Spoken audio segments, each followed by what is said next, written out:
একে ভালো করে চেনো তোমরা? এখন এই দু বোন মিলে বস্তাতে বজিয়ে নিয়ে যাচ্ছে অনেক ভারী কাঁঠাল। তোমাদেরকে কাঁঠাল গাছটা আমি দেখিয়েছি মনে হয়। দুজন তো এখন বাজছে 11টা। আর আজকের ব্লগটা আমি এখান থেকে স্টার্ট করছি। কারণ সকাল থেকে একটু কাজ করছিলাম মানে একটু এডিটিং করছিলাম। যে ব্লগটা দেখছেন ওটা পোস্ট করে দিয়েছি অলরেডি। তো ওটারই এডিটিং করছিলাম, শর্ট ভিডিও ছাড়ছিলাম। তো এটা হচ্ছে আমাদের মামার বাড়ির কালী মন্দির। কালী মন্দিরটা দেখতে পাচ্ছেন, এই যে এখানে কালী পুজোর টাইমে অনেক ভিড় হয়। তো কালকে নদীতে চান করেছি, আজকে চান করব কলে। কারণ নদীর জল অনেক গরম, এখানে জ্যোতি জল ভরে দিয়েছে দেখতে পাচ্ছ। আর একটা জিনিস দেখাচ্ছি আপনাদেরকে, দেখুন দেখুন এটা কিন্তু বেল গাছ। বেল গাছের পাতাগুলো কই, এই দেখুন দেখতে পাবেন এই সাইডে, এই দেখুন বেল গাছের পাতা। তার মধ্যে কিন্তু এটা আমরা বলি জোড় গাছ। দেখুন মানে বেল গাছের গোড়া, গাছটা কোথা থেকে উঠেছে দেখুন, এইখান থেকে এখান থেকে গাছটা উঠেছে। দেখুন কি অবস্থা, মানে বেল গাছটা তো ঢাকায় পড়ে গেছে, একদম উপর দিকে চলে গিয়েছে। তো এটা দেখার মানে অনেক ভাগ্যের ব্যাপার। দেখাচ্ছি দেখুন। আর এই কালী মন্দিরে জল ভরা হয়ে গিয়েছে। চলুন আপনাদের সাথে কালী মন্দিরটা শেয়ার করি, মানে দেখানো যাক। সবাই প্রণাম। এখানে একটা ছোট্ট মন্দির আছে, শিব মন্দির। এইখানে পাঁঠা বলি হয়। রিসেন্টলি যে ব্লগটা দিয়েছি এইখানেই আমাদের পাঁঠা বলি হয়েছে। খুব সুন্দর ঠান্ডা জায়গা। ওইখানে শ্রীরাম, জয় মা কালী। দেখুন শিলামূর্তি পুরো মানে ঘেরা আছে কারণ মূর্তির ওপর জল তল দিয়ে দেয়, ওই জন্য ঘিরে রেখেছে। তো কালী পুজোর টাইমে অনেক ধুমধাম হয়। আর এই যে মা কালীটা দেখছেন, অনেক জাগ্রন্ত মা কালী, মানে অনেক জাগ্রন্ত মা কালী। অনেক দূর দূর থেকে লোক আসে পুজো করতে।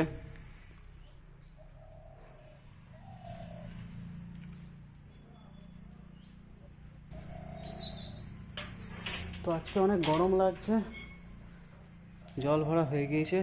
চানটা এখানেই করব। তো সবাই জয় মা কালী কমেন্টে লিখে দিও, ওকে।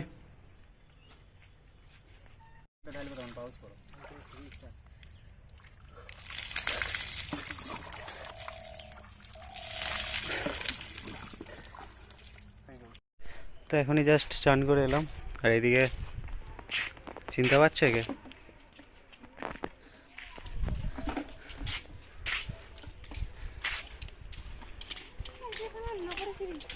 একে ভালো করে চেনো তোমরা?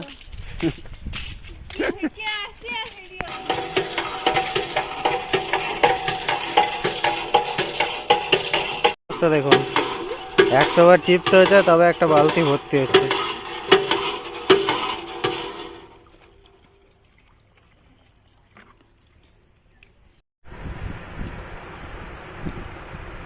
আমার মেয়ে ওর দাদাকে বলেছিল, মানে ওর দাদুকে, যে দাদা সিঙ্গারা নিয়ে আসবে, বাজার যাচ্ছিল তখন।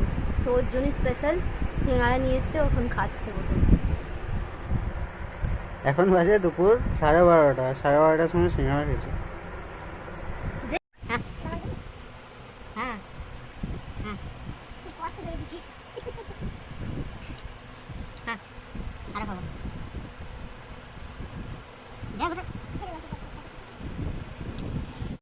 তো আমাদের গাছে কাঁঠাল ধরেছে, তো কাঁঠাল আর মানে পাড়া হয়েছে। তখন এই দু বোন মিলে বস্তাতে বজিয়ে নিয়ে যাচ্ছে অনেক ভারী কাঁঠাল। তোমাদেরকে কাঁঠাল গাছটা আমি দেখিয়েছি মনে হয়।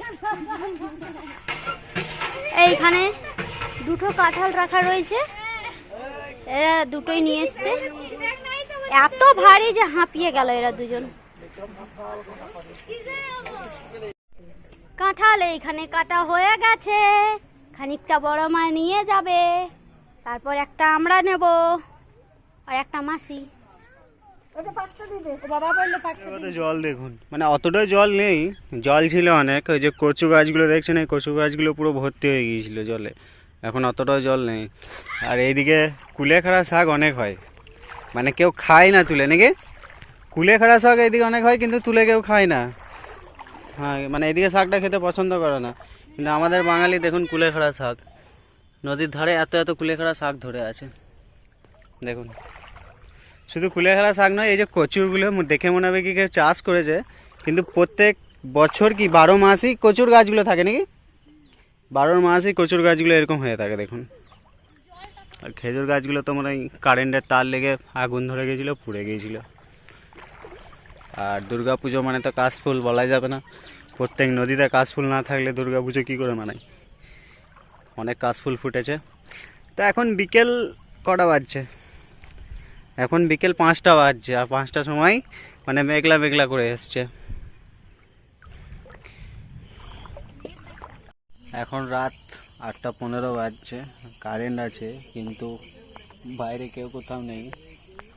মানে গ্রামটা অনেক ছোট, বাইরে কেউ চট করে থাকে, ওইদিকে বসে আছে অনেকজনা, কিন্তু এইদিকে কেউ নেই। আর আজকে এত গরম, মানে কি বলবো, এটা কি বসে মাথায় আমার ফড়িং বসে গিয়েছে। মাথায় আর ফড়িং বসে চলে গেল বুঝো, তাহলে কি না না, ওই লাইটটা জ্বলছে না, ওই ফড়িং গেল। তো গাছের পাতাও লড়েনি, এত গরম আজকে। সেটা মিশা কথা বলছো গো? কই গাছের পাতা কোথায় লড়ছে? ঠান্ডা হাওয়া দিচ্ছে নিশ্চয়ই। তো ভাবছি খাওয়া দাওয়া করব, শেয়ার করব তোমাদের সাথে ব্লগটা, আর ব্লগটা ওইখানেই এন্ড করে দেবো। কিন্তু পোস্ট হবে না। এখানে একটা সমস্যা আছে কি, ইন্টারনেটে বহু প্রবলেম, মানে ভিডিও আপলোডিং হতে অনেক প্রবলেম হচ্ছে। বাইরে যেতে হবে কোথাও, এদিকে বাইরে ঘুরতে যেতে হবে, তবেই ভিডিও আপলোডিং হবে। বাড়ির বাইরে বেরোলে ঠিক চলে, কিন্তু বাড়ির ভেতরে ইন্টারনেট চলতে একটু অসুবিধা হয় আমাদের, কারণ আশেপাশে নেটওয়ার্ক টাওয়ার রয়েছে কিন্তু একটু দূরে দূরে। তো বন্ধুরা, সাবস্ক্রাইব করে দাও যারা যারা ভিডিওটা ওয়াচ করছো, নিউ ফ্যামিলি, ওকে। আর আমাদেরকে ফুল সাপোর্ট করো, কারণ আমরা তোমাদের মতন, তোমাদের ইচ্ছা মতন ব্লগ দিচ্ছি, আর কীরকমভাবে তোমাদের ব্লগ চাই কমেন্টে জানিও। কিন্তু ওয়েস্ট বেঙ্গলের থেকে ঝাড়খণ্ডে গরমটা অনেক কম আছে, কিন্তু এই দুদিন আছে কি অনেক বেশি গরমটা লাগে। আসলে আমরা ঝাড়খণ্ডের যেই এরিয়ায় আছি, চারিপাশে পাহাড় দিয়ে ঘেরা, মানে আমরা যে রাস্তাতেই যাই সেই দিকে পাহাড় পাবোই। তাই পাহাড় কারণে, আর চারিদিকে নদী, আমরা যে মাঝামাঝি গ্রাম রয়েছে, আমাদের গ্রামের দু সাইডে নদী, গ্রামের মানে পেছন দিকে এইদিকে অজয় নদী, আর ওইদিকে একটা ছোট ওই নদী ছোট নদী, ওটাতে আমরা স্নান করি। তো নদীর কারণে ঠান্ডা বাতাসটা বেশ পাওয়া যায়, আর বেশ ঠান্ডা ঠান্ডা গ্রামটা থাকে। আর আমাদের কি বলতো, আমাদের যে গ্রামটা আছে প্রচুর গাছ আছে, গাছপালাতে খুব ভর্তি, তাই ঠান্ডা বাতাস আর বেশ ঠান্ডা ওয়েদার থাকে। আর শীতের দিনে বেশি কষ্ট, শীতের দিনে প্রচুর ঠান্ডা পড়ে। তো বন্ধুরা, আজকের ব্লগটা বেশি বড় করবো না, এখানেই শেষ করে দিচ্ছি, ওকে। কারণ বেশি বড় করলে আপলোডিং করতেও অসুবিধা হবে, এখানে নেটের প্রবলেম আছে। দুদিন তো নেটই বন্ধ ছিল, কি 2 দিন ভিডিও দিতে পারিনি ভালো করে। সেই বিকেল দিকে নেট খুলেছে, আম্বানির পুরো একদম লাভ করে নিয়েছে। তো আজকের ব্লগটা এতটাই, টাটা বাই বাই, দেখা হচ্ছে নেক্সট ব্লগে, টাটা, গুড নাইট।